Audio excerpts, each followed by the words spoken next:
ನ್ಯೂಸ್ಗೆ ಸ್ವಾಗತ. ನಾನು ಪ್ರಿಯಾ. ಈಗ ಹೆಡ್ಲೈನ್ಸ್.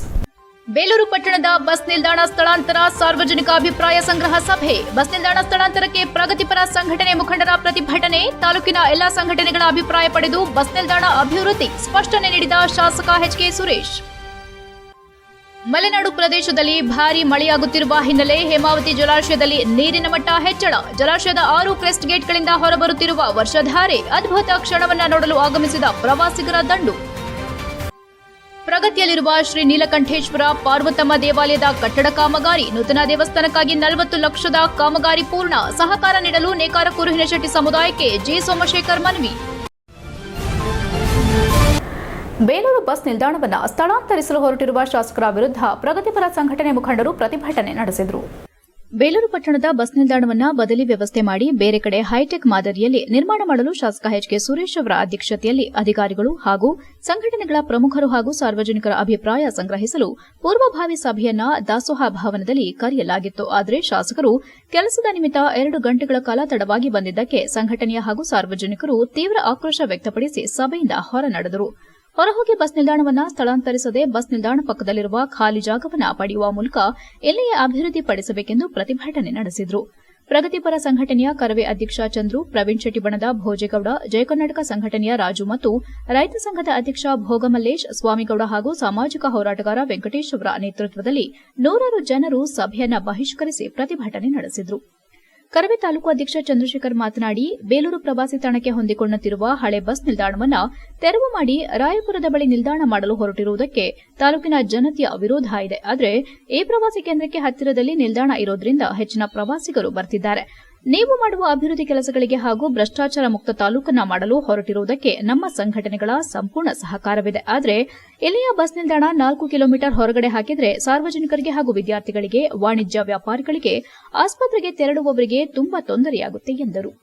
ಹಾಗೂ ಭೋಜೇಗೌಡ ಮಾತನಾಡಿ, ಕೂಡಲೇ ಅದನ್ನ ಕೈಬಿಟ್ಟು ಹಳೆ ಬಸ್ ನಿಲ್ದಾಣ ಪಕ್ಕದಲ್ಲಿರುವ ವೇಲಾಪುರಿ ಹೋಟೆಲ್ ಬಳಿಯ ಹಿಂಭಾಗದ ಜಾಗ ಮತ್ತು ಪ್ರವಾಸಿ ಮಂದಿರದ ಜಾಗ ಪಡೆದು ಅಭಿವೃದ್ಧಿಪಡಿಸಲಿ. ಅದನ್ನ ಬಿಟ್ಟು ಅಲ್ಲಿಂದ ಹಳೆ ನಿಲ್ದಾಣವನ್ನು ಸ್ಥಳಾಂತರಿಸಲು ಬಿಡುವುದಿಲ್ಲ ಎಂದರು.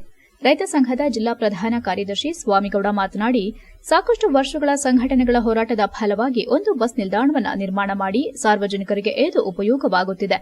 ಈ ಹಿಂದೆ ಬಸ್ ನಿಲ್ದಾಣ ಕಿರಿದಾಗಿದೆ ಎಂದು ಸಂಘಟನೆಗಳು ಪ್ರತಿಭಟನೆ ನಡೆಸಿದಾಗ ಹಿಂದಿನ ಶಾಸಕರಾದ ರುದ್ರೇಶ್ ಗೌಡ ಅವರು ಇಲ್ಲಿನ ಜಾಗವನ್ನು ಗುರುತಿಸಿ ಅಗಲೀಕರಣ ಮಾಡಲು ಮುಂದಾಗಿದ್ರು. ಆದರೆ ಸರ್ಕಾರ ಬಿದ್ದ ನಂತರ ಅದು ನಿಂತಿತ್ತು. ಹಿಂದಿನ ಶಾಸಕ ಕೆಎಸ್ ಲಿಂಗೇಶ್ ಅವರು ಸಹ ಅಭಿವೃದ್ಧಿಪಡಿಸಲು ಹೋರಾಟ ಮಾಡಿ ಹಣ ತಂದು ನವೀಕರಣ ಮಾಡಿದ್ರು. ಆದರೆ ಈಗಿನ ಶಾಸಕರು ಕೆರೆಕಟ್ಟೆಗಳನ್ನು ಮುಚ್ಚಿ ಬಸ್ ನಿಲ್ದಾಣ ಮಾಡಲು ಹೊರಟಿರುವುದು ಎಷ್ಟು ಸರಿ ಎಂದರು. ಸಂಘ ಸಂಸ್ಥೆಗಳ ಜೊತೆ ಹಾಗೂ ಸಾರ್ವಜನಿಕರ ಜೊತೆಯಾದಾಗ ಮಾತ್ರ ಅಭಿವೃದ್ಧಿಯಾಗುತ್ತೆ. ಯಾರೋ ರಿಯಲ್ ಎಸ್ಟೇಟ್ ಅವರ ಉಪಯೋಗಕ್ಕಾಗಿ ಕರೆ ತಂದರೆ ಇದಕ್ಕೆ ಉತ್ತರವನ್ನ ಮುಂದೆ ಕೊಡ್ತೇವೆ ಎಂದರು. ಶಾಸಕರು ಈ ಸಂದರ್ಭದಲ್ಲಿ ಬಂದರೂ ಸಹ ಸಂಘಟನೆಗಳು ಅವರ ವಿರುದ್ಧ ಪ್ರತಿಭಟನೆ ನಡೆಸಿದ್ದಲ್ಲದೆ ಅವರ ಸಭೆಯನ್ನ ಬಹಿಷ್ಕರಿಸಿ ಯಾರೂ ಸಹ ಸಂಘಟನೆಯ ಪ್ರಮುಖರು ಹಾಗೂ ಸಾರ್ವಜನಿಕರು ಸಭೆಗೆ ಹಾಜರಾಗಲಿಲ್ಲ. ಈ ವೇಳೆ ರೈತ ಸಂಘದ ಅಧ್ಯಕ್ಷ ಭೋಗಮಲ್ಲೇಶ್, ಜಯ ಕರ್ನಾಟಕ ಸಂಘಟನೆಯ ರಾಜು, ಕರವೇ ಪ್ರಧಾನ ಕಾರ್ಯದರ್ಶಿ ಖಾದರ್, ಉಪಾಧ್ಯಕ್ಷ ಅರುಣ್ ಸಿಂಗ್, ಕಾರ್ತಿಕ್, ಪುರಸಭೆ ಸದಸ್ಯ ಜಗದೀಶ್, ವಿಜಯಲಕ್ಷ್ಮಿ, ಮುದ್ದಮ್ಮ, ನರಸಿಂಹಸ್ವಾಮಿ, ಲೋಕೇಶ್, ಮಾಳಗೆರೆ ತಾರಾನಾಥ್ ಸೇರಿದಂತೆ ಇತರರು ಹಾಜರಿದ್ದರು. HCN news, Belur. ಬೇಲೂರು ತಾಲೂಕಿನ ಸಾರ್ವಜನಿಕರನ್ನ ಶಾಸಕರು ಇವತ್ತು ಪೂರ್ವಭಾವಿ ಸಭೆಯನ್ನು ಕರೆದಿದ್ರು. ಎಷ್ಟು ಗಂಟೆಗೆ? 12:30ಗೆ ಪೂರ್ವಭಾವಿ ಸಭೆಯನ್ನು ಕರೆದಿದ್ರು. 12:30 ಅಲ್ಲ, 2:15 ಆದರೂ ಶಾಸಕರು ಇದುವರೆಗೂ ಬಂದೇ ಇಲ್ಲ. ಅಂದರೆ ಇಲ್ಲಿರೋಂಥ ಜನಪ್ರತಿನಿಧಿಗಳಿಗೆ ಯಾರಿಗೂ ಬೆಲೆ ಇಲ್ಲ. ಶಾಸಕರು ಅವರು ಹಾಕಿದ್ದೇ ಸಮಯ ಯಾರಿಗಾರು ಊಟದ ವ್ಯವಸ್ಥೆ ಮಾಡಿದ್ದಾರೆ. ಇವತ್ತೇನು ಬೇಲೂರಿನಲ್ಲಿ ಏನು ಮಾನ್ಯ ಶಾಸಕರು ಏನು ನಮ್ದು ಹಳೆ ಬಸ್ ಸ್ಟ್ಯಾಂಡ್ ಇತ್ತು, ಆ ಬಸ್ ಸ್ಟ್ಯಾಂಡನ್ನು ತೆರವುಗೊಳಿಸಿ ಏನು ರಾಯಪುರದಲ್ಲಿ ಒಂದು ಬಸ್ ಸ್ಟ್ಯಾಂಡ್ನ ಮಾಡಕ್ಕೆ ಕೊಟ್ಟಿದ್ದಾರೆ. ಇದು ಬೇಲೂರು ತಾಲೂಕಿನ ಜನತೆಗೆ ಅಸಮಾಧಾನ ಆಗಿದೆ. ಯಾಕಪ್ಪ ಅಂದರೆ ಬೇಲೂರಿನಲ್ಲಿ ಏನು ಪ್ರವಾಸಿಗರ ತಾಣ ಚನ್ನಕೇಶಸ್ವಾಮಿ ದೇವಸ್ಥಾನ, ಬೇಲೂರಿನಲ್ಲಿ ಬಂದಂಥ ಜನ ಅಲ್ಲಿಂದ ಬರೋಕ್ಕೆ ಇವತ್ತು ಬೇಲೂರಿನಲ್ಲಿ ಸಾಕಷ್ಟು ವರ್ಷಗಳಿಂದ ಒಂದು ಬಸ್ ನಿಲ್ದಾಣ ಕಾರ್ಯಾರಂಭ ಮಾಡ್ತಾ ಇದೆ. ಈ ಬೇಲೂರು ತಾಲೂಕಿನ ವಿವಿಧ ಹಳ್ಳಿಗಳ ಜನರಿಗೆ ಅದು ಅನುಕೂಲ ಮಾಡ್ತಾ ಇತ್ತು. ಈಗ ಜನಸಂಖ್ಯೆ ಜಾಸ್ತಿ ಆದಂಗೆ ಬಸ್ ಸ್ಟ್ಯಾಂಡಿನ ಅಗಲೀಕರಣ ಆಗಬೇಕು ಅಥವಾ ಅಭಿವೃದ್ಧಿ ಹೊಂದಬೇಕು, ಅದು ಎಲ್ರಿಗೂ ಬೇಕಾದಂಥ ವಿಷಯ. ಆದರೆ ಬೇಲೂರು ಪಟ್ಟಣದ ಬಸ್ ಸ್ಟ್ಯಾಂಡ್ ಪಕ್ಕದಲ್ಲಿ ಸನ್ಮಾನ್ಯ ರುದ್ರೇಶ್ ಗೌಡರು ಶಾಸಕರಿದ್ದಂಥ ಸಂದರ್ಭದಲ್ಲಿ ಎಲ್ಲ ಸಂಘಟನೆಗಳು ಹೋರಾಟ ಮಾಡಿ ಈ ಪ್ರವಾಸಿ ಮಂದಿರನೇ ಹಳೆ ಪ್ರವಾಸಿ ಮಂದಿರನ ಅಗಲೀಕರಣ ಮಾಡಿ ಹೊಸ ಬಸ್ ನಿಲ್ದಾಣವನ್ನು ಮಾಡಬೇಕು ಅಂತೇಳಿ ಒಂದು ಪ್ರಸ್ತಾವ ಇತ್ತು. CM ಉದಾಸಿ ಅವರಿದ್ದರು ಅವಾಗ, ಯಾರು ಲೋಕೋಪಯೋಗಿ ಮಂತ್ರಿ, ಅವ್ರಿಗೂ ಕೂಡ ಪ್ರಸ್ತಾವನೆಯನ್ನ ಎಲ್ಲ ಸಂಘಟನೆಗಳು ಸಲ್ಲಿಸಿದ್ದು. ತದನಂತರದಲ್ಲಿ ಮಲೆನಾಡು ಪ್ರದೇಶದಲ್ಲಿ ಭಾರೀ ಮಳೆಯಾಗುತ್ತಿರುವ ಹಿನ್ನೆಲೆ ಹೇಮಾವತಿ ಜಲಾಶಯದಲ್ಲಿ ನೀರಿನ ಸಂಗ್ರಹ ಮಟ್ಟ ಹೆಚ್ಚಳವಾಗಿದೆ. ದಿನಾಂಕ 28/7/2024ರಂದು ಜಿಲ್ಲೆಯ ಗೊರೂರಿನಲ್ಲಿರುವ ಹೇಮಾವತಿ ಜಲಾಶಯದ ಗರಿಷ್ಠ ಮಟ್ಟ 2922 ಅಡಿ ಇದ್ದು, ಇಂದಿನ ಮಟ್ಟ 2920.05 ಅಡಿಯಷ್ಟಿದೆ. ಕಳೆದ ವರ್ಷ ಇದೇ ಸಮಯದಲ್ಲಿ ನೀರಿನ ಮಟ್ಟ 2911.75 ಅಡಿಯಿತ್ತು. ಸದ್ಯ ಜಲಾಶಯದ ಒಳಹರಿವು 51,998 ಕ್ಯೂಸೆಕ್ ಹಾಗೂ ಹೊರಹರಿವು 34,482 ಕ್ಯೂಸೆಕ್ ಆಗಿದೆ. ಅವಧಿಗೂ ಮುನ್ನ ಹೇಮಾವತಿ ಜಲಾಶಯ ತುಂಬಿರುವ ಹಿನ್ನೆಲೆ ಜಲಾಶಯದ ಕ್ರಸ್ಟ್ ಗೇಟ್ ಮೂಲಕ ನೀರು ಬಿಡಲಾಗುತ್ತಿದೆ. 6 ಗೇಟ್ ಓಪನ್ ಮಾಡಿ ನೀರನ್ನು ಹರಿಬಿಡಲಾಗುತ್ತಿದೆ. ಸದ್ಯ ಮಳೆಯಿಂದ ಡ್ಯಾಂ ಭರ್ತಿಯಾಗಿದೆ. ಭಾರೀ ಪ್ರಮಾಣದ ನೀರು ಬಿಡುವ ಹಿನ್ನೆಲೆ ನದಿ ದಡದಲ್ಲಿರುವ ಜನರು ಸುರಕ್ಷಿತ ಪ್ರದೇಶಕ್ಕೆ ತೆರಳುವಂತೆ ಜಿಲ್ಲಾಡಳಿತ ಸೂಚನೆ ನೀಡಿದೆ. ಸಕಲೇಶಪುರ ತಾಲೂಕಿನಲ್ಲಿ ಉತ್ತಮ ಮಳೆಯಾಗುತ್ತಿದ್ದು, ಇದರಿಂದ ಹೇಮಾವತಿ ಜಲಾಶಯಕ್ಕೆ ಒಳಹರಿವು ಹೆಚ್ಚಿದೆ. ಕಳೆದ 3-4 ದಿನಗಳಿಂದ ಪ್ರತಿನಿತ್ಯ ಜಲಾಶಯಕ್ಕೆ 25,000 ಕ್ಯೂಸೆಕ್ಗಿಂತ ಹೆಚ್ಚು ನೀರು ಬರುತ್ತಿರುವುದರಿಂದ ಹೇಮೆಯ ಒಡಲು ಭಾಗಶಃ ಭರ್ತಿಯಾಗಿದ್ದು, ಕೇವಲ 2 ಅಡಿ ಮಾತ್ರ ಬಾಕಿ ಉಳಿದಿದೆ. ಡ್ಯಾಂನಿಂದ 6 ಕ್ರಸ್ಟ್ ಗೇಟ್ಗಳಿಂದ ಸುಮಾರು 34,482 ಕ್ಯೂಸೆಕ್ ನೀರನ್ನು ಹೊರಬಿಡಲಾಯಿತು. ನಿರಂತರವಾಗಿ ಸುರಿದ ರೋಹಿಣಿ, ಮೃಗಶಿರ ಮತ್ತು ಪುನರ್ವಸು ಮಳೆಗೆ ಮಲೆನಾಡುಗಳಾದ ಸಕಲೇಶಪುರ, ಮೂಡಿಗೆರೆ, ಚಿಕ್ಕಮಗಳೂರು ತತ್ತರಿಸಿ ಕಂಡರಿಯದ ಪ್ರವಾಹ ಕಂಡಿದೆ. ರೈತರು ಖುಷಿಯಾಗಿದ್ದು, ಹೇಮಾವತಿ ಜಲಾಶಯ ನೋಡಲು ಆಗಮಿಸುವ ಪ್ರವಾಸಿಗರ ಸಂಖ್ಯೆ ಹೆಚ್ಚಾಗಿದೆ. ಹೇಮಾವತಿ ಜಲಾಶಯದ ಒಳಹರಿವು ಹೆಚ್ಚಾಗಿದ್ದು, ಭರ್ತಿಯಾಗಲು ಇನ್ನೂ ಕೆಲವೇ ಅಡಿಗಳು ಮಾತ್ರ ಬಾಕಿ ಇದ್ದು, ಇದರ ಹಿನ್ನೆಲೆ ಜಲಾಶಯದ 6 ಕ್ರಸ್ಟ್ ಗೇಟ್ಗಳಿಂದ ನೀರನ್ನು ಹೊರಬಿಡಲಾಗಿದ್ದು, ಇಂತಹ ಒಂದು ಅದ್ಭುತ ಕ್ಷಣವನ್ನು ನೋಡಲು ಪ್ರವಾಸಿಗರ ದಂಡೆ ಇಲ್ಲಿಗೆ ಆಗಮಿಸಿತ್ತು. ಇಷ್ಟೇ ಅಲ್ಲದೆ ಧುಮ್ಮಿಕ್ಕುವ ನೀರಿನ ಝರಿಯ ನಡುವೆ ಮುತ್ತುಗಳ ರಾಶಿಯೇ ಬೀಳುತ್ತಿರುವಂತೆ ಭಾಸವಾಗುತ್ತದೆ. ಹೇಮಾವತಿ ಜಲಾಶಯದ ವಿಹಂಗಮ ನೋಟ ಎಂತಹವರನ್ನು ಒಂದು ಕ್ಷಣ ಮೂಕ ವಿಸ್ಮಿತರನ್ನಾಗಿ ಮಾಡುವುದರಲ್ಲಿ ಅನುಮಾನವಿಲ್ಲ. ಜಲಾಶಯದಿಂದ ಹೊರಹರಿವು ಹೆಚ್ಚಾಗಿರುವ ಹಿನ್ನೆಲೆ ಹಾಸನದ ಫಾಲ್ಸ್ ಎಂದೇ ಹೆಸರುವಾಸಿಯಾಗಿರುವ ಹೇಮಾವತಿ ಜಲಾಶಯ ತನ್ನ ಸೌಂದರ್ಯವನ್ನ ಮತ್ತಷ್ಟು ಹೆಚ್ಚಿಸಿಕೊಂಡಿದ್ದು, ಪ್ರವಾಸಿಗರನ್ನ ಕೈಬೀಸಿ ಕರೆಯುತ್ತಿದೆ. ಕ್ರಸ್ಟ್ ಗೇಟ್ಗಳಿಂದ ಹೊರಬಿಡುತ್ತಿರುವ ನೀರು ಆಕಾಶದೆತ್ತರದಿಂದ ಬೀಳುವಂತೆ ಭಾಸವಾಗುತ್ತಿದೆ. ಇನ್ನು ಬಿದ್ದ ನೀರು ಎತ್ತರಕ್ಕೆ ಚಿಮ್ಮಿ ಮುಂದಿನ ನದಿ ಧುಮ್ಮಿಕ್ಕಿ ಹರಿಯುತ್ತಿದೆ. ಎತ್ತ ನೋಡಿದ್ರೂ ನೀರು ತುಂಬಿಕೊಂಡಿದೆ. ಈ ರಮಣೀಯ ದೃಶ್ಯವನ್ನ ನೋಡಲು ಪ್ರವಾಸಿಗರ ದಂಡೆ ಈ ಕಡೆ ಹರಿದು ಬರುತ್ತಿದೆ. ಶಾಲಾ ಕಾಲೇಜು ವಿದ್ಯಾರ್ಥಿಗಳು ಶಾಲೆಗೆ ಚಕ್ಕರ್ ಹಾಕಿ ಕ್ಷೀರಧಾರೆಯಂತೆ ಹರಿಯುತ್ತಿರುವ ಈ ಒಂದು ಅದ್ಭುತ ಕ್ಷಣವನ್ನ ನೋಡಿ ಕಣ್ತುಂಬಿಕೊಳ್ತಿದ್ದಾರೆ. ಹಲವು ವರ್ಷಗಳ ಬಳಿಕ ತುಂಬಿ ತುಳುಕುತ್ತಿರುವ ಹೇಮಾವತಿ ನದಿ ಸೇತುವೆ ಮೇಲೆ ನಿಂತು ಜನರು ಸೆಲ್ಫಿ ಫೋಟೋ ತೆಗೆದುಕೊಳ್ಳಲು ಮುಂದಾಗ್ತಿದ್ದಾರೆ. ಅಷ್ಟೇ ಅಲ್ಲದೆ ಹಾಸನ ಜಿಲ್ಲಾದ್ಯಂತ ವೀಕ್ಷಕರು ಗುಂಪು ಗುಂಪಾಗಿ ಆಗಮಿಸುತ್ತಿದ್ದಾರೆ. ಸದ್ಯ ಪ್ರವಾಸಿ ತಾಣವಾಗಿರುವ ಹೇಮಾವತಿ ಜಲಾಶಯ ಪ್ರವಾಸಿಗರ ಕೇಂದ್ರ ಬಿಂದು. ಅಲ್ಲಿ ಪ್ರವಾಸಿಗರ ಸುರಕ್ಷತೆ ದೃಷ್ಟಿಯಿಂದ ಹಲವು ಮೂಲಭೂತ ಸೌಕರ್ಯಗಳು ಆಗಬೇಕಿದೆ. ಸದ್ಯ ಸ್ಥಳೀಯ ಪ್ರವಾಸಿ ತಾಣವಾಗಿರುವ ಜಲಾಶಯವನ್ನ ಸರ್ಕಾರ ಮುಂದಿನ ದಿನಗಳಲ್ಲಿ ಅತ್ಯಾಕರ್ಷಕ ಪ್ರವಾಸಿ ತಾಣವಾಗುವಂತೆ ಮಾಡಿದ್ರೆ ಹೇಮಾವತಿ ಜಲಾಶಯವು ಮತ್ತಷ್ಟು ಪ್ರವಾಸಿಗರನ್ನ ತನ್ನತ್ತ ಸೆಳೆಯುವುದರಲ್ಲಿ ಎರಡು ಮಾತಿಲ್ಲ. ಇಷ್ಟೆಲ್ಲ ಇದ್ರೂ ಮುಖ್ಯವಾಗಿರುವುದೇ ಇಲ್ಲ ಎನ್ನುವಂತೆ ನೂರಾರು ಜನರು ಭೇಟಿ ನೀಡುವ ಸ್ಥಳದಲ್ಲಿ ಒಂದು ಶೌಚಾಲಯಕ್ಕೂ ಗತಿಯಿಲ್ಲ. ಮಹಿಳೆಯರಿಗೆ ಒಂದು ಸಣ್ಣ ಮೂಲಭೂತ ಸೌಲಭ್ಯವನ್ನ ಇಲ್ಲಿ ಕಲ್ಪಿಸಿಲ್ಲ. ನೂರಾರು ಜನ ಕಾರ್ಯನಿರ್ವಹಣೆ ಮಾಡುವ ಕೋಟ್ಯಾಂತರ ರೂಪಾಯಿ ಸಂಬಳಕ್ಕಾಗಿ ವಿನಿಯೋಗಿಸುವ ಈ ಡ್ಯಾಂನಲ್ಲಿ ಬರುವಂತಹ ಪ್ರವಾಸಿಗರಿಗೆ ಒಂದು ಶೌಚಾಲಯವನ್ನು ಕಟ್ಟಿಸದ ಗ್ರಾಮ ಪಂಚಾಯಿತಿ ಅಥವಾ ಜಿಲ್ಲಾಡಳಿತ ಇನ್ನೆಂತಹ ಅಭಿವೃದ್ಧಿ ಕಾರ್ಯ ಮಾಡುತ್ತದೋ ಯಾರಿಗೊತ್ತು. HCN news Hassan. ಹಾಸನ ನಗರ ಸಮೀಪ SM ಕೃಷ್ಣ ನಗರ ಬಡಾವಣೆಯಲ್ಲಿ ನೂತನವಾಗಿ ನಿರ್ಮಿಸುತ್ತಿರುವ ಶ್ರೀ ನೀಲಕಂಠೇಶ್ವರ ಪಾರ್ವತಮ್ಮನವರ ದೇವಾಲಯದ ಕಟ್ಟಡದ ಕೆಲಸ ಪ್ರಗತಿಯಲ್ಲಿದೆ. ಹಾಸನ ನಗರದ ಎನ್ಸಿಸಿ ಕಚೇರಿ ಹಿಂಭಾಗ ರಂಗೋಲಿ ಹಳ್ಳದಲ್ಲಿರುವ ಶ್ರೀ ನೀಲಕಂಠೇಶ್ವರ ಸಮುದಾಯ ಭವನದಲ್ಲಿ ಜಿಲ್ಲಾ ನೇಕಾರ ಕುರುಹಿನಶೆಟ್ಟಿ ಸಂಘ ಹಾಗೂ ಮಹಿಳಾ ಸಂಘದ ವತಿಯಿಂದ ಹಮ್ಮಿಕೊಳ್ಳಲಾಗಿದ್ದ ಹೆಚ್ಚು ಅಂಕ ಪಡೆದ ಸಮುದಾಯದ SSLC ಮತ್ತು PUC ವಿದ್ಯಾರ್ಥಿಗಳಿಗೆ ಪ್ರತಿಭಾ ಪುರಸ್ಕಾರ ಕಾರ್ಯಕ್ರಮವನ್ನು ಉದ್ಘಾಟಿಸಿ ಮನವಿ ಕರಪತ್ರ ಬಿಡುಗಡೆಗೊಳಿಸಿ ನಂತರ ಮಾತನಾಡಿದ ಅವರು, ಈಗಾಗಲೇ ದೇಗುಲ ನಿರ್ಮಾಣಕ್ಕಾಗಿ 40 ಲಕ್ಷ ಕಾಮಗಾರಿ ಮಾತ್ರ ಮುಗಿದಿದ್ದು, ಉಳಿದ ಹಣವನ್ನು ಕುಲಬಾಂಧವರು ಧನ ಸಹಾಯ ಮಾಡುವ ಮೂಲಕ ದೇವಸ್ಥಾನದ ಕೆಲಸ ಮುಗಿಸಲು ಸಹಕಾರ ನೀಡುವಂತೆ ಕುರುಹಿನಶೆಟ್ಟಿ ಕೇಂದ್ರ ಸಂಘದ ಉಪಾಧ್ಯಕ್ಷ ಜಿ ಸೋಮಶೇಖರ್ ಮನವಿ ಮಾಡಿದರು. ಒಂದು ಉತ್ತಮ ಜಾಗದಲ್ಲಿ ಶ್ರೀ ನೀಲಕಂಠೇಶ್ವರ ದೇವಾಲಯ ಹಾಗೂ ನಮ್ಮ ಸಮುದಾಯದ 8,000 ಜನರಿಗೆ ನಿವೇಶನ ನಿರ್ಮಾಣ ಮಾಡಿಕೊಡಬೇಕೆನ್ನುವ ಉದ್ದೇಶವನ್ನು ಪುಟ್ಟಸ್ವಾಮಿ ಶೆಟ್ಟರು ಹೊಂದಿದ್ದಾರೆ. ಈಗಾಗಲೇ SM ಕೃಷ್ಣ ನಗರದ ಬಡಾವಣೆ ಜಾಗದಲ್ಲಿ ಕಾಮಗಾರಿಯ ಶಂಕುಸ್ಥಾಪನೆಯಾಗಿ ದೇವಸ್ಥಾನದ ಕೆಲಸ ದಾನಿಗಳ ಸಹಾಯದಿಂದ ಈಗಾಗಲೇ 40 ಲಕ್ಷ ರೂಪಾಯಿಗಳ ವೆಚ್ಚದಲ್ಲಿ ನಡೆಯುತ್ತಿದೆ. ಅಂದಾಜು ಉಳಿದ 2 ಕೋಟಿ ರೂಪಾಯಿಗಳ ಕೆಲಸ ಬಾಕಿ ಇದ್ದು, ರಾಜ್ಯದಲ್ಲಿರುವ ನಮ್ಮ ಸಮುದಾಯಗಳಿಂದ ಹಣ ಸಂಗ್ರಹಿಸಿ ಎಲ್ಲರ ಸಹಕಾರದಲ್ಲಿ ಕಾಮಗಾರಿ ಪೂರೈಸಬೇಕಾಗಿದೆ ಎಂದರು. ದಯಮಾಡಿ ಒಂದು ವಿದ್ಯಾಸಂಸ್ಥೆಯನ್ನ ಕೊಟ್ರೆ ಸಾಕು, ಈಗ ಅದಕ್ಕೂ ಕೂಡ ಒಪ್ಪಿಗೆ ಕೊಡಲಾಗಿದ್ದು ಅದಕ್ಕೆ ನಮ್ಮ ಸಹಕಾರ ಕೂಡ ಇರುತ್ತೆ ಎಂದು ವಿಶ್ವಾಸ ವ್ಯಕ್ತಪಡಿಸಿದರು.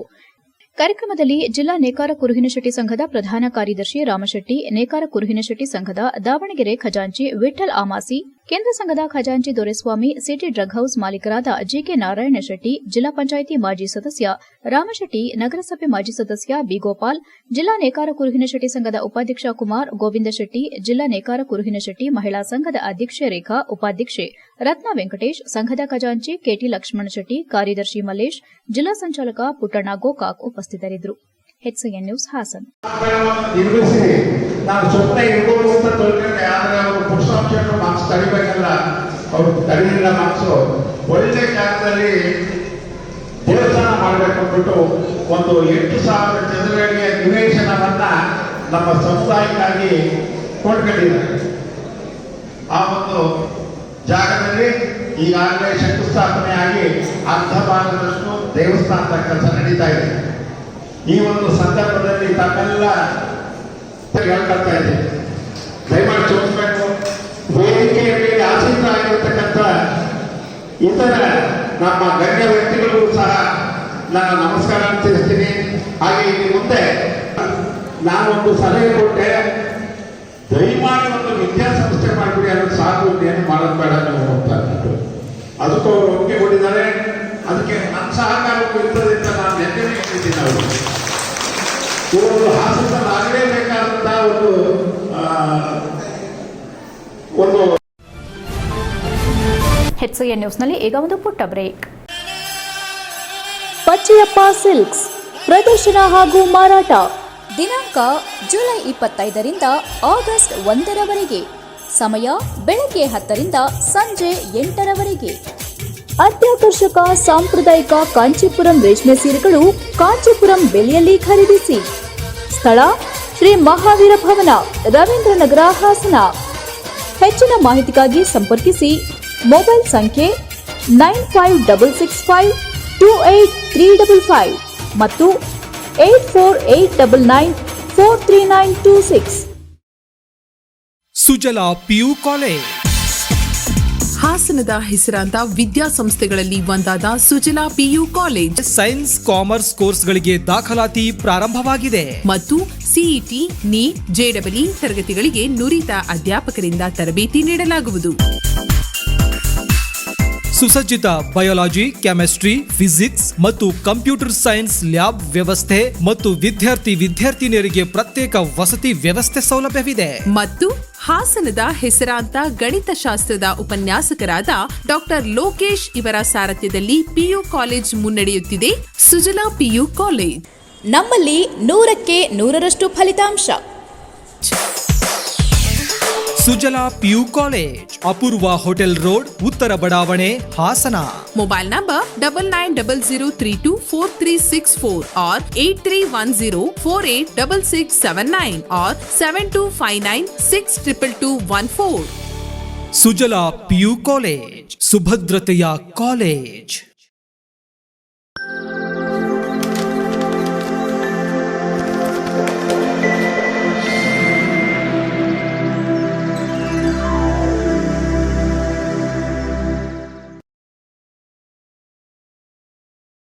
ಬ್ರೇಕ್ನ ನಂತರ HCN ನ್ಯೂಸ್ಗೆ ಸ್ವಾಗತ.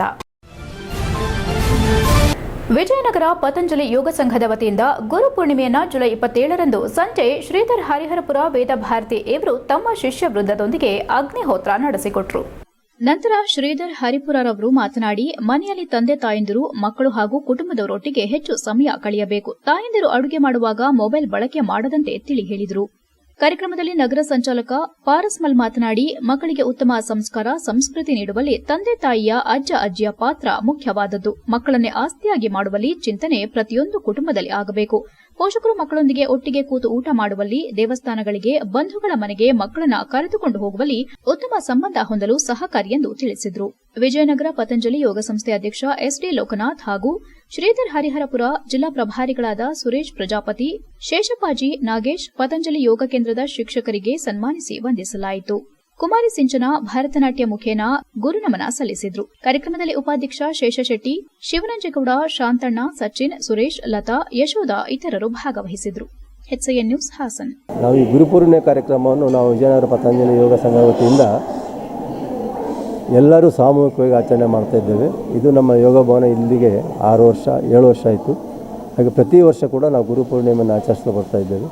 ಹಾಗೆ ಎಲ್ಲರೂ ಬಂದಿರತಕ್ಕಂಥ ಪ್ರತಿಯೊಬ್ಬರು ನಮ್ಮ ಯೋಗ ಬಂಧುಗಳಿಗೆ ಗುರುಪೂರ್ಣಿಮೆಯ ಪ್ರಯುಕ್ತ ಎಲ್ಲರಿಗೂ ಧನ್ಯವಾದವನ್ನು ಸಮರ್ಪಿಸುತ್ತಾ ನಾನು ಈ ಪತಂಜಲಿ ಯೋಗ ಸಂಘದ ಸಂರಕ್ಷಕರಾಗಿ ಎಸ್ ಟಿ ಲೋಕನಾಥ್ ಅವರು ಮಾತಾಡ್ತಿದ್ದೀನಿ. ಅದೇ ರೀತಿ ನಮ್ಮ ಉಪಾಧ್ಯಕ್ಷರಾದಂಥ ಶೇಷಪ್ಪಾಜಿ ಕೂಡ ಅವರು ಸರ್ ಮಾತಾಡ್ತಾರೆ. ಹರಿ ಓಂ. ಈ ದಿನ ಗುರುಪೂರ್ಣಿಮಾ ಅಂಗವಾಗಿ ಈ ಕಾರ್ಯಕ್ರಮವನ್ನು ವಿಜಯನಗರದ ಯೋಗ ಶಾಲೆಯಲ್ಲಿ ಆಯೋಜನೆ ಮಾಡಿದ್ದೀವಿ. ಇದಕ್ಕೆಲ್ಲ ನಮ್ಮ ಪೂರ್ವಜರು ಕೊಟ್ಟಂಥ ಪ್ರತಿಫಲ. ಪರಮಪೂಜ್ಯ ಸ್ವಾಮೀಜಿಯವರು ಕಳೆದ 35 ವರ್ಷಗಳಿಂದ ಹರಿದ್ವಾರದಲ್ಲಿ ಯೋಗ ಯಜ್ಞವನ್ನು ನಿರಂತರವಾಗಿ ಮಾಡ್ಕೊಂಡು ಬರ್ತಾಯಿದ್ದಾರೆ. ನಮ್ಮ ಮಾತೆಯರು ಇದರಲ್ಲಿ ಹೆಚ್ಚಿನ ಭಾಗದಲ್ಲಿ ತೊಡಸ್ಕೊತಿದ್ದಾರೆ. ನಮ್ಮ ಮುಂದಿನ ಪೀಳಿಗೆ ಆರೋಗ್ಯವಿರಬೇಕು, ಎಲ್ಲರೂ ಭಾರತವರು ಸಂರಕ್ಷಣೆ ಮಾಡಬೇಕು ಅಂದರೆ ನಮ್ಮ ಆಧ್ಯಾತ್ಮ ಚಿಂತನೆಗಳು ಹೆಚ್ಚು ಮಾಡಬೇಕು. ಪರಮಪೂಜ್ಯ ಸ್ವಾಮೀಜಿಯವರು ಪ್ರತಿನಿತ್ಯ ಆಸ್ಥಾಚನಲ್ಲಿ ಈ ವಿಚಾರವನ್ನು ಮಾತಾಡ್ತಾರೆ. ಎಲ್ಲರೂ ಮನೆಯಲ್ಲಿ ಯೋಗವನ್ನು ಮಾಡಿ ಯಜ್ಞವನ್ನು ಮಾಡಿ ನಮ್ಮ ಸಂಸ್ಕೃತಿಯನ್ನು ನಮ್ಮ ಸಂಸ್ಕಾರವನ್ನು ಇಡೀ ಜಗತ್ತು ಮೆಚ್ಚುತ್ತಾ ಇದೆ. ನಾವ್ಯಾಕೆ ಹಿಂದುಳಿತಿದ್ದೀವಿ? ಮೆಕಾಲೆ ಶಿಕ್ಷಣ ಪದ್ಧತಿಯಿಂದ ಇದೆಲ್ಲ ಆಗಿರೋದು. ದಯಮಾಡಿ ಈ ಶಿಕ್ಷಣ ಪದ್ಧತಿಯಿಂದ ಹೊರಗಡೆ ಬನ್ನಿ, ನಮ್ಮ ಗುರುಕುಲ ಪದ್ಧತಿಯನ್ನು ನಾವು ಆಚರಣೆ ಮಾಡೋಣ. ನಮ್ಮ ಮಕ್ಕಳಿಗೆ ಬೇಸಿಕಲಿ ಏನು ಸಿಗಬೇಕು ಅದನ್ನು ನಾವು ಯೋಗದ ಮುಖೇಂದ್ರ ಮತ್ತು ಈ ಯಜ್ಞದ ಮುಖೇನ ನಾವು ಕೊಡೋಣ. ನಾವೆಲ್ಲರೂ ಭಾರತವನ್ನು ವಿಶ್ವಗುರುವಾಗಿ ಮಾಡಲಿಕ್ಕೆ ನಾವೆಲ್ಲರೂ ಒಂದು ಒಕ್ಕೊರಲಿಂದ ಸಾಕಾರ ಮಾಡಬೇಕಾಗುತ್ತೆ. ಯೋಗದ ಜೊತೆ, ಆರೋಗ್ಯದ ಜೊತೆ ಮತ್ತು ಯಜ್ಞದ ಜೊತೆ ನಾವೆಲ್ಲರೂ ಕೈ ಜೋಡಿಸಿ ನಮ್ಮ ಭಾರತವನ್ನು ಉನ್ನತ ಸ್ಥಾನಕ್ಕೆ ತಗೊಂಡೋಣ ಅಂತ ಹೇಳಿ ನಾನು ನಿಮ್ಮ ಮಾತಾಡಲಿಕ್ಕೆ ಅವಕಾಶ ಕೊಟ್ಟು ನಿಮ್ಮೆಲ್ಲರಿಗೂ ಹೊಂದಿಸಿ ನಾನು ಮಾತು ಮುಗಿಸ್ತೀನಿ. ಧನ್ಯವಾದಗಳು. ನಮಸ್ತೆ. ಇವತ್ತು ಪತಂಜಲಿ ಯೋಗ ಪರಿವಾರದಿಂದ ಗುರುಪೂರ್ಣಿಮಾ ಕಾರ್ಯಕ್ರಮ ಪ್ರಯುಕ್ತ ಇಲ್ಲಿ ಸೇರಿದ್ದೀವಿ. ಇಡೀ ದೇಶದಲ್ಲಿ ಪೂಜ್ಯ ಬಾಬಾ ರಾಮದೇವ್ ಯಜ್ಞದ ಮೂಲಕ, ಯೋಗದ ಮೂಲಕ ಭಾರತೀಯ ಸಂಸ್ಕೃತಿಯ ಪುನರುತ್ಥಾನ ಮಾಡಬೇಕು ಅಂತ ಹೊರಟಿದ್ದಾರೆ. ಇಡೀ ಪ್ರಪಂಚದಲ್ಲಿ ನಮ್ಮನ್ನು ವಿಶ್ವಗುರು ಅಂತ ಗೌರವಿಸಬೇಕಾದ್ರೆ ಈ ಕೆಲವು ಗುಣಗಳು ನಮ್ಮ ಋಷಿಮುನಿಗಳಿಂದ ಬಂದಿರುವಂಥ ಶ್ರೇಷ್ಠತಮ ಗುಣವನ್ನು ನಮ್ಮ ರಕ್ತದಲ್ಲಿ ಇದೆ, ಅದನ್ನು ಗೊತ್ತು ಮಾಡೋಕ್ಕೋಸ್ಕರ ಬಾಬಾ ರಾಮದೇವ್ ಬಹಳಷ್ಟು ಕೆಲಸವನ್ನು ಮಾಡ್ತಾ ಇದ್ದಾರೆ. ನಾವು ಹಾಸನದ ಪತಂಜಲಿ ಯೋಗ ಸಮಿತಿಯಿಂದ ಕೂಡ ಅದೇ ಕೆಲಸವನ್ನು ಇಡೀ ಜಿಲ್ಲೆಯಲ್ಲಿ ಮಾಡ್ತಾ ಇದ್ದೀವಿ. ನಮಸ್ಕಾರ.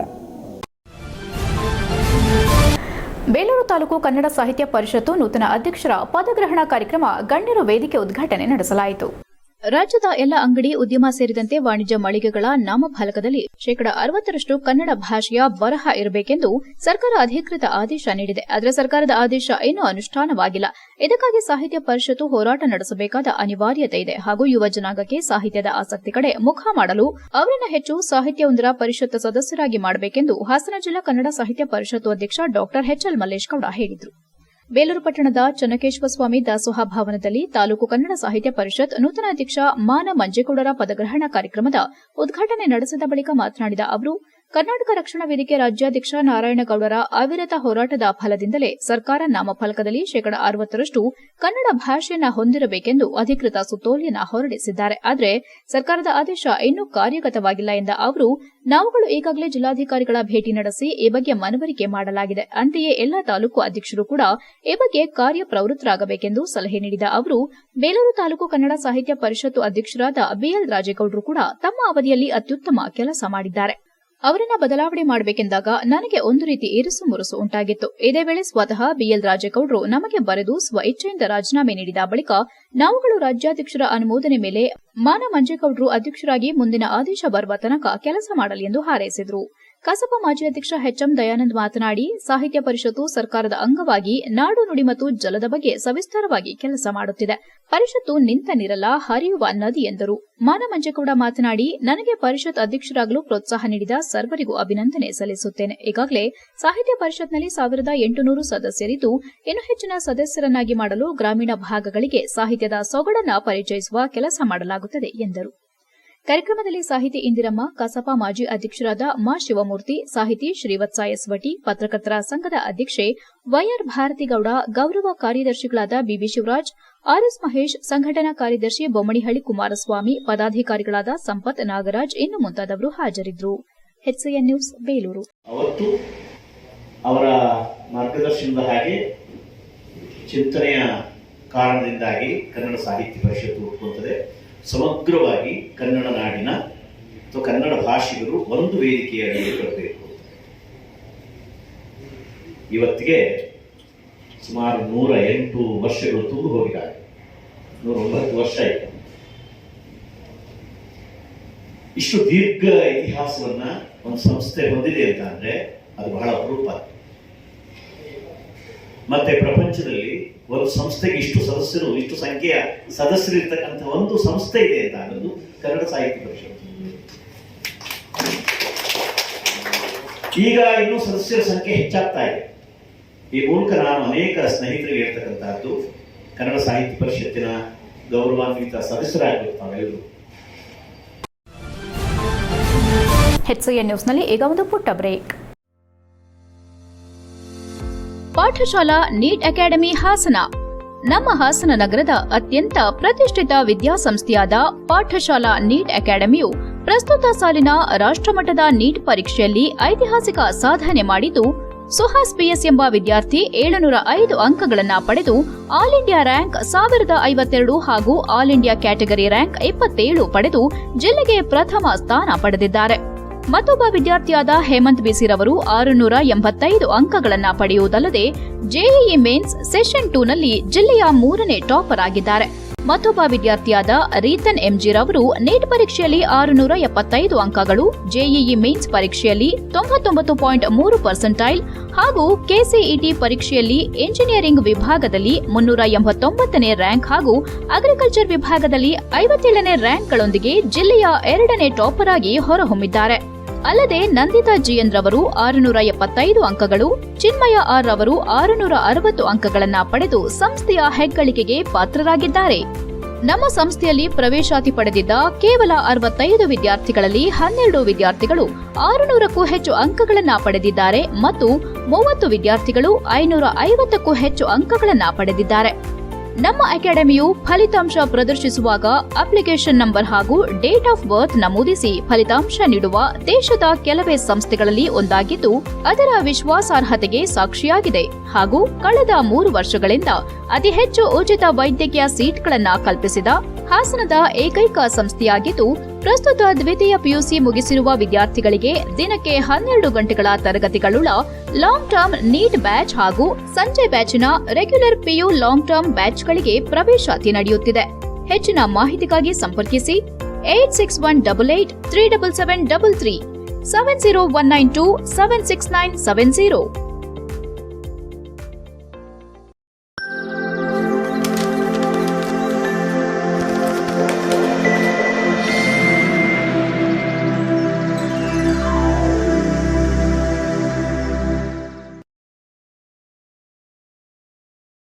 ಬ್ರೇಕ್ನ ನಂತರ HCN ನ್ಯೂಸ್ಗೆ ಸ್ವಾಗತ. ನನ್ನ ಮಗನನ್ನ ಒಬ್ಬ ಯೋಧನಾಗಿ ನೋಡಬೇಕೆನ್ನುವ ಕನಸುಗಳಿದೆ. ಇಷ್ಟೊಂದು ಜನ ವಿದ್ಯಾರ್ಥಿಗಳಲ್ಲಿ ಕನಿಷ್ಠ 10 ಜನರು ತಮ್ಮ ದೇಶ ಕಾಯುವ ಸೈನಿಕರಾದರೆ ಈ ಕಾರ್ಯಕ್ರಮ ಆಯೋಜಿಸಿರುವುದಕ್ಕೆ ಸಾರ್ಥಕತೆಯಾಗುತ್ತದೆ ಎಂದು ಎನ್ಆರ್ವೇಲ್ ಕ್ಲಬ್ ಆಫ್ ಹಾಸನ್ ಗೋಲ್ಡ್ ಅಧ್ಯಕ್ಷೆ ಡಾಕ್ಟರ್ ತನುಜಾ ಅಭಿಪ್ರಾಯಪಟ್ಟರು. ಹಾಸನ ನಗರದ ಬಿಎಂ ರಸ್ತೆ ಬಳಿ ಇರುವ ರೋಟರಿ ಸುವರ್ಣ ಭವನದಲ್ಲಿ inner wheel club of Hassan gold ಇವರ ಸಂಯುಕ್ತಾಶ್ರಯದಲ್ಲಿ ಶನಿವಾರದಂದು ಹಮ್ಮಿಕೊಳ್ಳಲಾಗಿದ್ದ 25ನೇ ವರ್ಷದ ಕಾರ್ಗಿಲ್ ವಿಜಯೋತ್ಸವ ಆಚರಣೆಯ ಕಾರ್ಯಕ್ರಮದ ಅಧ್ಯಕ್ಷತೆ ವಹಿಸಿ ಮಾತನಾಡಿದ ಅವರು, ನನ್ನ ಮಗ ಇಂಜಿನಿಯರ್, ದೊಡ್ಡ ಆಡಿಟರ್ ಆಗಬೇಕೆಂದು ನಮಗೂ ಆಸೆಗಳಿದ್ದು, ಆದರೆ ಒಬ್ಬ ಯೋಧನಾಗಿ ದೇಶ ಸೇವೆ ಮಾಡುವುದು ನೋಡಬೇಕೆನ್ನುವ ಬಹಳ ಕನಸನ್ನ ಇಟ್ಟುಕೊಂಡಿದ್ದೇನೆ. ಅವಕಾಶ ಸಿಕ್ಕರೆ ಖಂಡಿತವಾಗಿಯೂ ಸೇನೆಗೆ ಸೇರಿಸುತ್ತೇನೆ. ಅದಕ್ಕೂ ಮೊದಲು ನನ್ನ ಮಗನಿಗೆ ಇಷ್ಟವಿದ್ರೆ ಮಾತ್ರ ಅದಕ್ಕೆ ಪ್ರೋತ್ಸಾಹ ನೀಡುತ್ತೇನೆ ಎಂದರು. ಎಷ್ಟೊಂದು ಜನ ಕಾಲೇಜು ಮಕ್ಕಳು ಈ ಕಾರ್ಯಕ್ರಮದಲ್ಲಿದ್ದು, ಇವರಲ್ಲಿ 5 ರಿಂದ 10 ಜನರು ನಮ್ಮ ದೇಶ ಕಾಯುವ ಸೈನಿಕನಾಗಿ ನಿಂತರೆ ಈ ಕಾರ್ಯಕ್ರಮ ಆಯೋಜಿಸಿರುವುದಕ್ಕೆ ಸಾರ್ಥಕತೆ ಸಿಗುತ್ತದೆ ಎಂದು ಹೇಳಿದರು. ವಿದ್ಯಾರ್ಥಿಗಳು ಪೋಷಕರಿಗೆ ಒಳ್ಳೆ ಮಕ್ಕಳಾಗಿ ದೇಶಕ್ಕೆ ಉತ್ತಮ ಪ್ರಜೆಗಳಾಗಬೇಕು. ಎಲ್ಲ ಅಪ್ಪ ಅಮ್ಮಂದರಿಗೆ ಒಂದು ಕನಸಿರುವಂತೆ ಮಕ್ಕಳು ನೆರವೇರಿಸುತ್ತೀರಿ ಎಂದು ವಿಶ್ವಾಸ ವ್ಯಕ್ತಪಡಿಸಿ ಹಾರೈಸಿದರು. ಕಾರ್ಯಕ್ರಮದಲ್ಲಿ ಯೋಧರ ಸ್ಮಾರಕಕ್ಕೆ ಪುಷ್ಪಾರ್ಚನೆ ಮಾಡಿ ಗೌರವಿಸಲಾಯಿತು. ಭಾಗವಹಿಸಿದ್ದ ಸ್ಟೂಡೆಂಟ್ಸ್ ಕಾಮರ್ಸ್ ಕಾಲೇಜಿನಲ್ಲಿ ಶಿಕ್ಷಣ ಪಡೆಯುತ್ತಿರುವ ಯೋಧರ ಮಕ್ಕಳನ್ನ ಗುರುತಿಸಿ ಅವರಿಗೆ ಆರ್ಮಿ ಪುಸ್ತಕವನ್ನ ನೀಡಿದಲ್ಲದೆ ಅವರಿಂದ ಅನಿಸಿಕೆ ಮಾತುಗಳನ್ನು ತಿಳಿಸಲಾಯಿತು. ಇನ್ನು ಗಡಿಯಲ್ಲಿ ಯುದ್ಧ ಮಾಡಿ ಸೈನಿಕರು ಶ್ರಮಿಸುತ್ತಿರುವ ಬಗ್ಗೆ ಒಂದು ನಾಟಕ ರೂಪವನ್ನು ವಿದ್ಯಾರ್ಥಿಗಳು ಪ್ರದರ್ಶಿಸಿದರು. ಇದೇ ವೇಳೆ ಮಾಜಿ ಸೈನಿಕ ಕ್ಯಾಪ್ಟನ್ ಜಯರಾಮ್, ಸ್ಟೂಡೆಂಟ್ಸ್ ಕಾಮರ್ಸ್ ಕಾಲೇಜಿನ HOD Girish, inner wheel club of Hassan gold ಕಾರ್ಯದರ್ಶಿ ವನಿತಾ, ಚಾರಿಟರ್ ಪ್ರೆಸಿಡೆಂಟ್ ರತಿ, ಪೂಜಾ ರಘುನಂದನ್, ಯಶೋಧ ಅರ್ಚನಾ, ವಾಣಿ ನಾಗೇಂದ್ರ, ದೀಪು, ನಮ್ಯ, ಚಂದ್ರಕಲಾ ಸೇರಿದಂತೆ ಇನ್ನಿತರರು ಉಪಸ್ಥಿತರಿದ್ದರು. HCN news Haasan.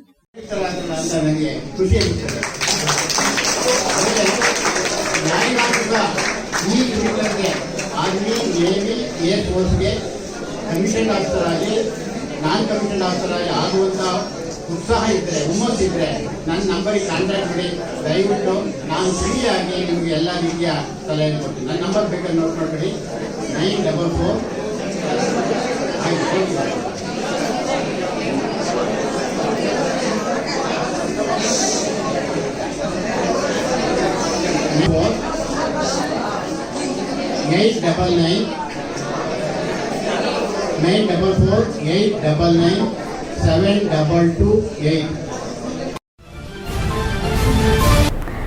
ಮನೆಯಲ್ಲಿ ಹಿರಿಯರು ಹಾಗೂ ಮಠದಲ್ಲಿ ಗುರು ಇದ್ದರೆ ಮಾತ್ರ ಸಮಾಜ ಸುಧಾರಣೆ ಎಂದು ಶಾಸಕ ಎಚ್.ಕೆ. ಸುರೇಶ್ ಹೇಳಿದರು.